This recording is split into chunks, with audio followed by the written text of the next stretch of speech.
भाइयों बहनों नमस्कार।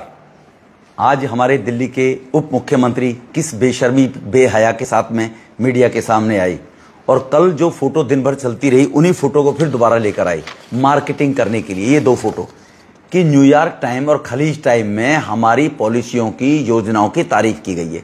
मैं दोहराना चाहता हूं, कल भी मैंने कहा था देश विरोधी कुछ लोगों के द्वारा देश का पैसा देकर इनसे ये फोटो फ्रंट पेज पर लगवाई गई। आपको ध्यान होगा जो लेख होते हैं ऑडिटोरियल होते हैं वो कभी फ्रंट पेज पर किसी अखबार पर उस दिन की ताजा खबरें होती है, ऑडिटोरियल फ्रंट पेज पर नहीं लगते। ये मोटा देश का पैसा विदेशी अखबारों में देकर लगवाने का काम हुआ और ये खबर नहीं है, ये ऑडिटोरियल एक लेख लिखवाया गया है एक ही व्यक्ति के द्वारा दो अखबारों में, नवभारत और हिंदुस्तान। नवभारत दैनिक जागरण पंजाब केसरी। क्या दोनों अखबारों में एक ही खबर एक पत्रकार की लिखी जा सकती है क्या कभी भी? ये लेख है, गुमराह करना चाहते हैं देश के लोगों। कुछ अंधभक्त हैं उनको नहीं समझाना चाहते, देशभक्तों के सामने मैं निवेदन करना चाहता हूं।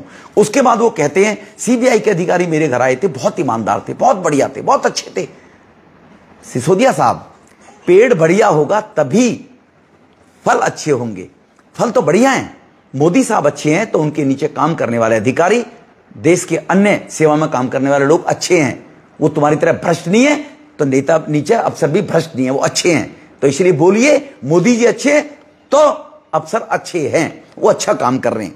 उसके बाद आपने कहा कि एक्साइज पॉलिसी में नहीं बोल रहे, बातों को बेकार की बातों में उलझाए जा रहे हैं आप लोग। उसके बाद आप कहते हैं कि 8 करोड़ का घोटाला बता रहे, 11 करोड़ का 1100 करोड़ का घोटाला बता रहे, एफआईआर में केवल 1 करोड़ का लेन देन है। सीबीआई ने लिखा है, मुझे जानकारी मिली है सीबीआई वालों को कि ज्ञात हुआ है सोर्सेज से कि 1 करोड़ का घोटाला हुआ है। झूठ। एफआईआर पूरी दिखाइए। 15 लोगों के एफआईआर में नाम है, 4 अधिकारी भी हैं, 5 वो लोग भी हैं जिनके साथ ओबराय में तुम्हारी मीटिंग होती थी। क्या रिश्ता है तुम्हारा? मैं पूछना चाहता हूं उन लोगों से, चाहे वो अमित अरोड़ा हो, चाहे वो विजय नायर हो, चाहे वो पांडे जी हो, उन लोगों से रिश्ता क्या है आपका जी? उनके साथ क्यों मीटिंग करते थे आप लोग? क्यों आते जाते थे लोग? और उस सीबीआई के एफआईआर में क्लियर लिखा हुआ है केवल अरोड़ा के साथ 1 करोड़ रुपए की लेन देन उसने मांगी है, बाकी लोगों ने यूज मनी का नाम दिया है। बहुत करोड़ों रुपया का हेरफेर किया गया है। पूरी एफआईआर नहीं पढ़ाई आपने, आप देश को गुमराह करना चाहते हैं। आप कहते हो घोटालों की चिंता नहीं है, गुजरात में 10,000 करोड़, ये तुम्हारी फितरत है, गुजरात में 10,000 को घोटाला बता रहे हो।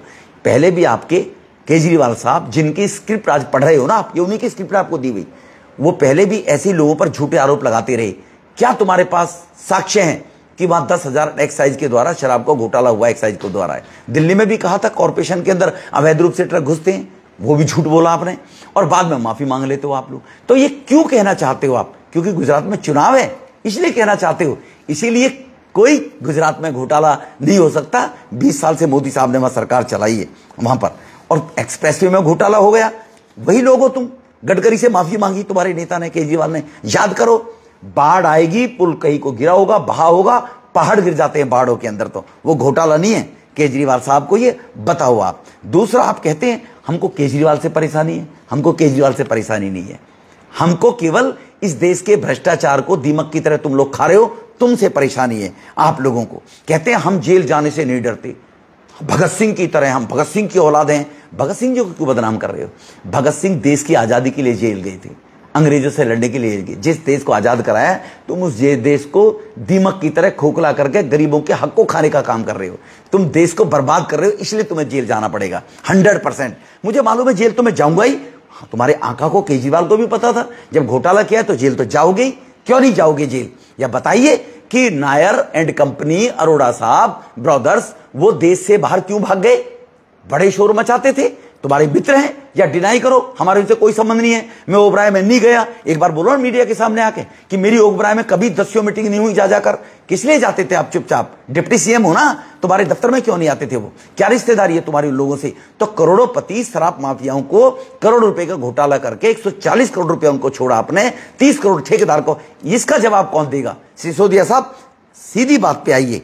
मेक इन इंडिया का कैंपेन हम लोग चला रहे हैं। मेक इन इंडिया, देश में तुम्हारे जैसे ही 10 लोग कहेंगे जो सर्जिकल स्ट्राइक की सबूत मांग रहे थे, जो सीए वाले लोगों के साथ सरतन से कलम लोगों के साथ तुम बैठ रहे थे, उनको समर्थन कर रहे थे, जो खालिस्तानी लोग किसानों के रूप में देश को, दिल्ली को रोके पड़े थे, उनको तुम खाना खिला रहे थे। लेकिन देश के 125 करोड़ लोगों को कहोगे कि देश बढ़िया बनाना है तो कहेंगे ही देश के लोग, ये कौन सी नई बात तुम लोग कर रहे हो। इसलिए आप लोग जो ये एक्साइज पॉलिसी में घोटाला किया है, जिसमें आपको जेल जाना पड़ेगा, ये दिल्ली को बर्बाद होने से बचाने के लिए ये सीबीआई एजेंसी अपना काम कर रही है। इसमें आप बीजेपी डरती है, मोदी साहब डर रहे हैं। मोदी साहब के साथ नाम जोड़ने से अपने नाम को बड़ा करना चाहते हो क्या? देश समझता है कि मोदी साहब क्या है और आपका मुख्यमंत्री जिनकी स्क्रिप्ट पढ़ रहे हो आप, वो क्या है। बहुत बहुत धन्यवाद।